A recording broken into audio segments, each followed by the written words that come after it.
Hey, Utah Mammoth fans, tusks up, and welcome into another Utah Mammoth Daily. We are rolling through the end of training camp, and I'm very happy.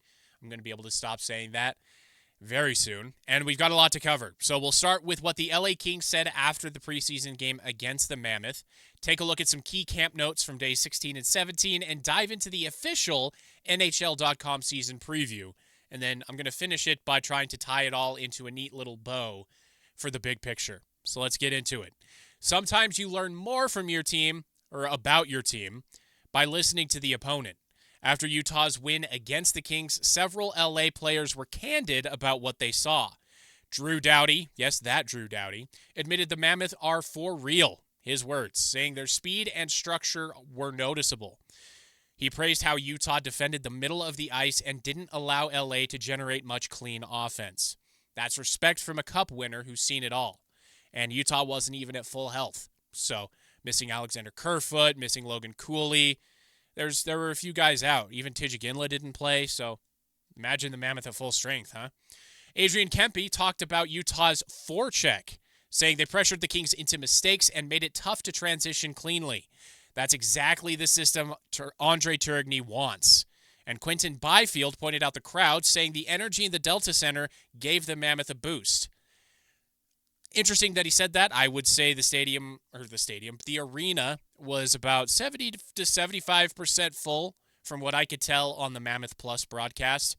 And it was more like sightseeing fans than actually engaged fans. The chanting wasn't that loud. The crowd reactions weren't what they have been last season. So interesting that Byfield brought that up when the arena wasn't even packed. So I'm very excited for opening night when we get to hear everything full bore, and maybe the roof will come off a little bit. That's the goal. But this matters because opponents don't usually heap praise like that, especially in the preseason.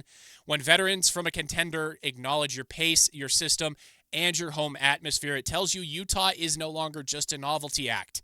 They're being taken seriously already, which is a double-edged sword because you kind of want some of those contending teams to take you lightly just a little bit so that you can sneak in a couple easy goals before the going gets tough. But that's neither here nor there. Now, let's talk about training camp, the notebook, days 16 and 17. So the grind of camp is still ongoing, and the last couple of days gave us important updates.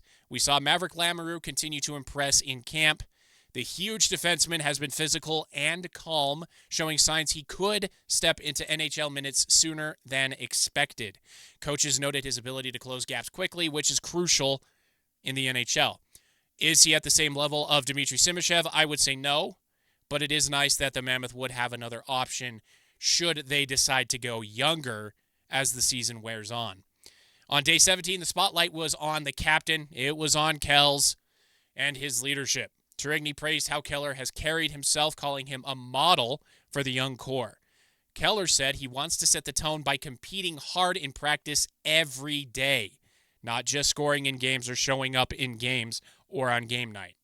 Another key note, Vitek Vanacek got more work after his awesome home debut. The staff is giving him plenty of reps because they know he'll be leaned on heavily early on in the season. All signs point to him and Vejmelka sharing the net in a true tandem, which should help balance the load and keep both of them at the top of their game, which would be awesome to see both of them at the top of their game. If Vanacek can play like he did against the Kings for the majority of his appearances, that would be fantastic, and we all know what Veggie can do.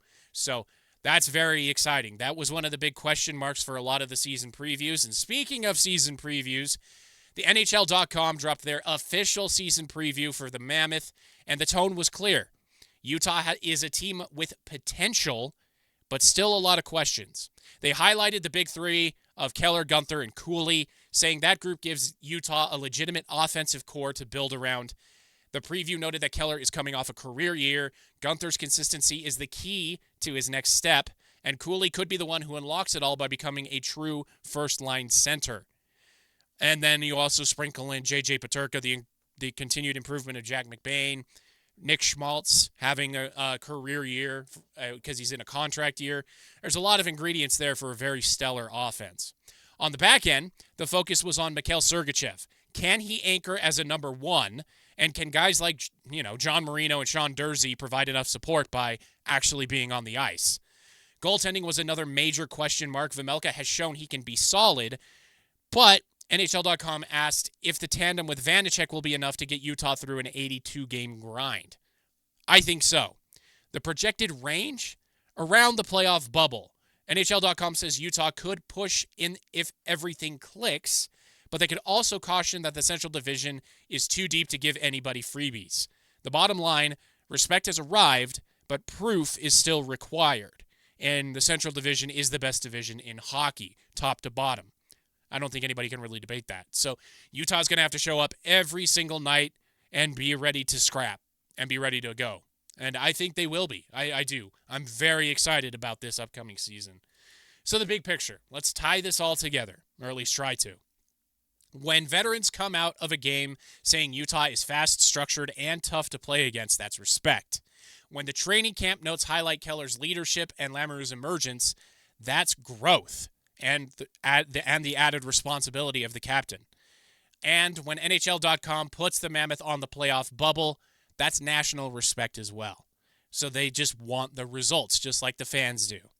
But here's the responsibility. Respect doesn't guarantee results. Utah is no longer the brand new novelty where just showing up was enough.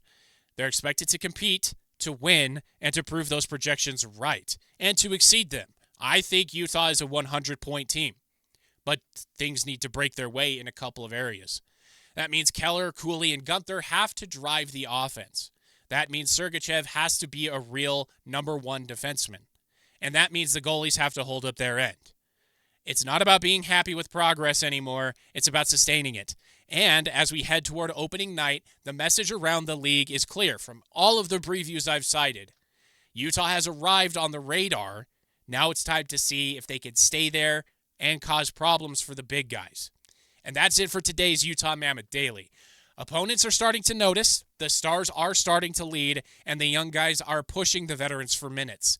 And the national media is starting to take Utah seriously.